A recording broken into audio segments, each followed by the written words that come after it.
যোৱাকালি ঘৰৰ পৰা গুৱাহাটী অভিমুখে ৰাওনা হ'লোঁ। ভাবিলোঁ কি এইবাৰ মই নচলাওঁ, গাড়ীখন পিংকিক চলাব দিম।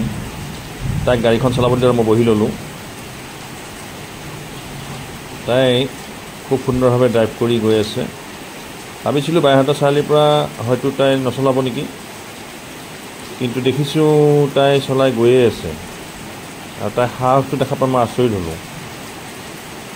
তাই গৈ গৈ গৈ গৈ একদম গুৱাহাটী লখৰা আমি য'ত গৈছিলোঁ তাতে যাই পালোগৈ। এয়া চাওক নাৰিকলী মন্দিৰ। কালি ভক্তবান ৰাইজে ইয়াতে সমবেত হৈছিল বিকজ অফ বলেবম। চ' ইয়াতে গোটেইখিনি মানুহ ইয়াতে সমবেত হৈছে ভক্তবান ৰাইজ পানী ঢালিবৰ কাৰণে। আমি নৰখিলোঁ, কাৰণ ৰখিবৰ কাৰণে সময় নাছিল তেতিয়া। আচলতে আমি ডক্টৰৰ এপইণ্টমেণ্ট নাছিলতো, গতিকে আমি সোমাব নোৱাৰিলোঁ তাতে বা ৰখিব নোৱাৰিলোঁ। মাত্ৰ আমি ৰাইজসকলক চাই গ'লোঁ, দেখিলোঁ ইয়াতে শাৰী শাৰীকৈ থিয় হৈছে পানী ঢালিবৰ কাৰণে। নৰখি আমি গৈ থাকিলোঁ। আৰু পিংকীয়ে সাহসেৰে গাড়ীখন ড্ৰাইভ কৰি আছে আৰু খুব সুন্দৰভাৱে ড্ৰাইভ কৰিছে।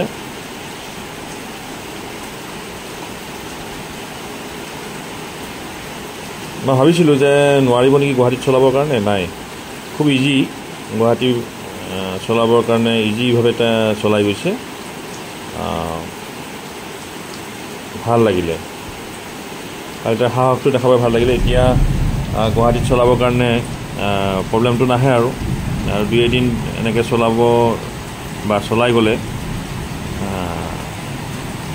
ঠিক হ'ব আৰু সুন্দৰভাৱে চলাই যাব। এয়া এমছৰ ওচৰৰ ক্ৰচিংটো, এইখিনি পালোগৈ। ইয়াৰ পিছত আমি চাংচাৰী ব্ৰিজখন পাম।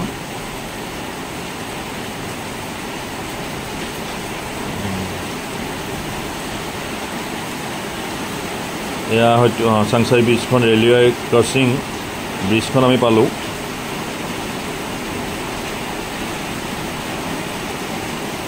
এয়া শাৰী শাৰী পাহাৰবোৰ খুব সুন্দৰ, প্ৰকৃতিৰ মাজত ভাল লাগিছে। আৰু তাই ড্ৰাইভ কৰি আছে, এইটো ভাল লাগিছে।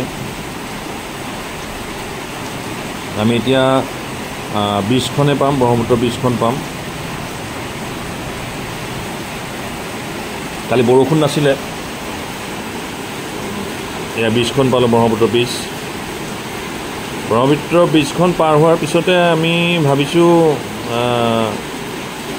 তাই চলাবৰ কাৰণে সাহস নকৰিব নেকি। নাই, তাই সাহসেৰে আকৌ গৈয়ে আছে, আগুৱাই গৈ আছে। আগুৱাই গৈ গৈ আমি লখৰাই পালোগৈ, য'ত আমাৰ এপইণ্টমেণ্ট আছিলে ডক্টৰৰ তাত। তাতে আমি গৈ পালোঁ। খুব সুন্দৰ ড্ৰাইভিং কৰিলে।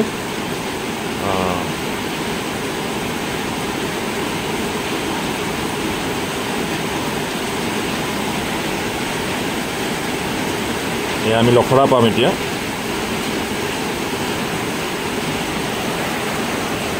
আমি গৈ ডক্টৰৰ ওচৰ পালোঁ, ডক্টৰৰ এপইণ্টমেণ্ট ল'লোঁ।